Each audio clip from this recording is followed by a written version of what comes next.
Udah jadi merekam.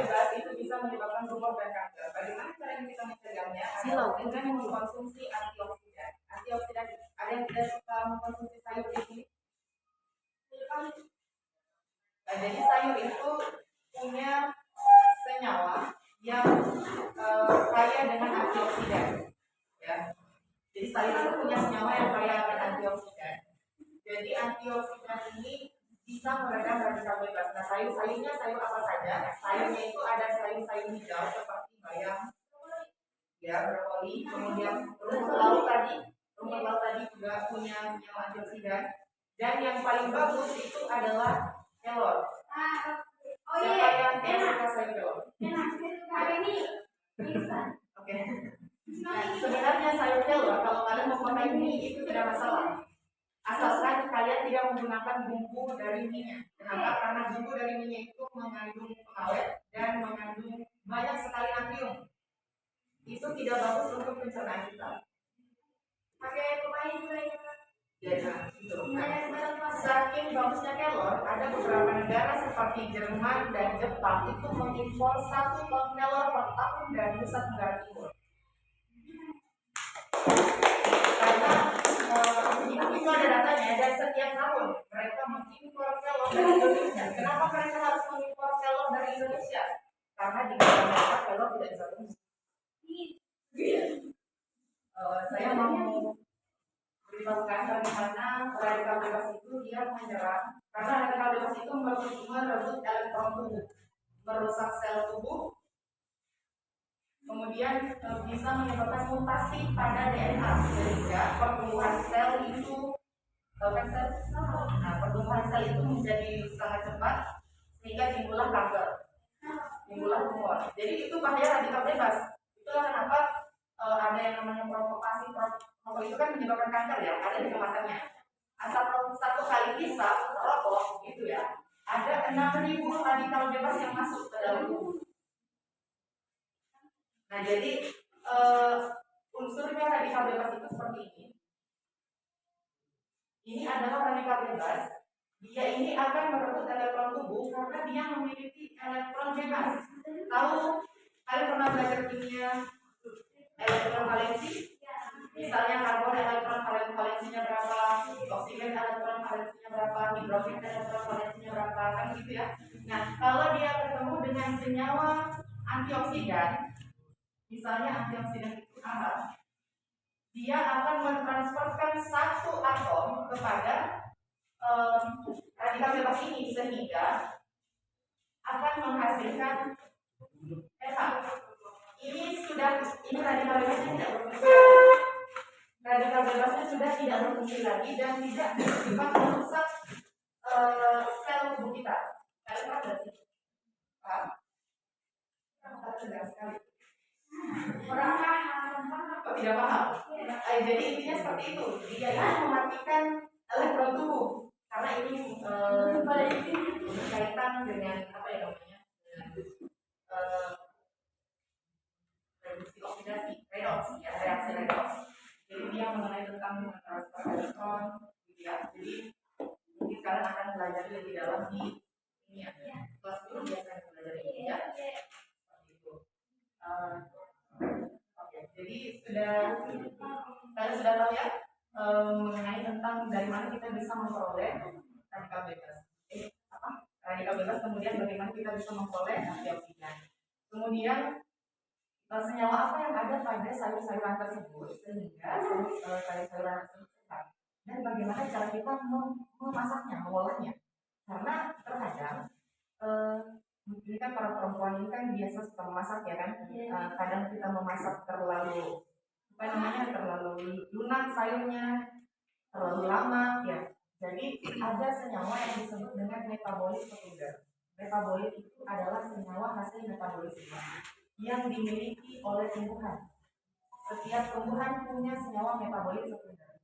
Dan senyawa metabolit sekunder dari setiap tumbuhan itu dia bermanfaat bagi kesehatan kita. Jadi ada macam-macam, ada flavonoid, ada tannin, ada alkaloid, dan semua itu bermanfaat bagi kesehatan. Nah, kemudian obat-obatan yang beli di apotik, yang kalian diberitakan dokter, itu semua mengandung senyawa metabolik sekunder.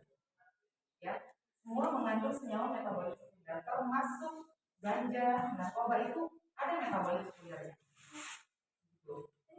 Nah, metabolik sekunder ini tidak selamanya bersifat bagus, tapi ada juga yang bersifat tidak bagus. Yang bersifat tidak bagus inilah yang dimanfaatkan, kemudian digunakan dalam keadaan tertentu saja. Seperti misalnya narkoba. Narkoba ini kan dalam dosis tertentu, dia digunakan dalam proses anestesi. Misalnya kalau mau operasi, kalau mau dijahit sama dokter, itu biasanya menggunakan narkoba, tapi dalam kadar tertentu saja. Ya. Kemudian kalian sudah tahu bagaimana bahaya radikal bebas. Kemudian pola hidup kita harus perbaiki. Ini yang ingin kami sosialisasikan kepada kalian, bahwa betapa pentingnya kita memperbaiki pola hidup kita. Seperti itu. Lingkungan yang kotor itu tidak bagus. Dari debu, ya. Bisa kalian tidak suka bersih-bersih di sini, debu itu mengandung banyak sekali radikal bebas. Pagi itu kalian harus sarapan. Kenapa? Karena tubuh kita juga menghasilkan radikal bebas. Sarapan tadi. Iya, tubuh kita juga menghasilkan radikal bebas. Sekitar 5% dari hasil metabolisme kita. Siapa yang kalau bangun pagi itu suka lemes? Siapa yang suka kalau bangun pagi itu suka lemes? Kalau bangun pagi itu lemas berarti radikal bebasnya cukup tinggi dalam tubuh. Cara menghalaunya adalah dengan cara kita sarapan. Ya, makan sayur ya. Nah, kemudian bagaimana cara kita mengolah sayur-sayuran tersebut? Dimasak jangan terlalu lunak. Jangan terlalu masak sekali, khususnya dalam telur. Kenapa? Karena senyawa metabolik sekunder itu dapat rusak dan dalam suhu lebih tinggi daripada 80 derajat Celcius. Oke, jadi senyawa kandungan. Jadi kalau saya mau rajin makan sayur, tapi kalian masaknya ini terlalu masak begitu ya, terlalu sampai sayurnya terlalu lunak, rajin makan sayur, kalian tidak dapat apa-apa. Vitaminnya kalian tidak dapat. Kenapa? Karena sudah rusak. Pemanasannya terlalu tinggi. Oleh karenanya orang yang suka makan sayur-sayur yang mentah itu jauh lebih sehat. Seperti kemangi, kemudian ada beberapa sayuran yang orang-orang luar negeri itu suka makan mentah. Itu karena mereka berharap bahwa mendapatkan senyawa metabolik sekunder yang lebih baik karena tidak terkena pemanasan sama sekali, tidak rusak, tapi makanannya harus bersih. Seperti itu ya, makanya banyak makanan-makanan mentah disajikan di restoran-restoran itu justru lebih mahal karena kesehatannya lebih bagus. Sampai sini paham? Ada pertanyaan? Tidak ada? Jelas? Jelas. Oke, ya ini saya sengaja mempersingkat. Kenapa? Karena saya tahu kalian capek karena sudah dari tadi ya, dari jam 8. Tidak kak? Apa lagi ya?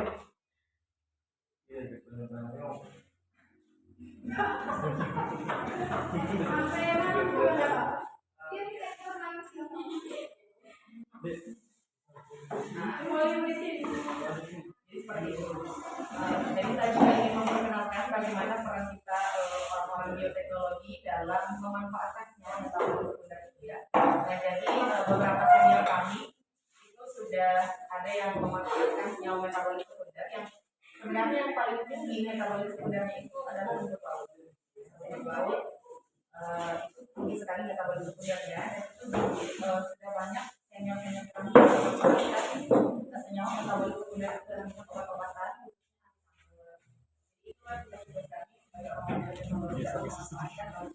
Kemudian ada juga yang membuat edible protein. Edible protein itu adalah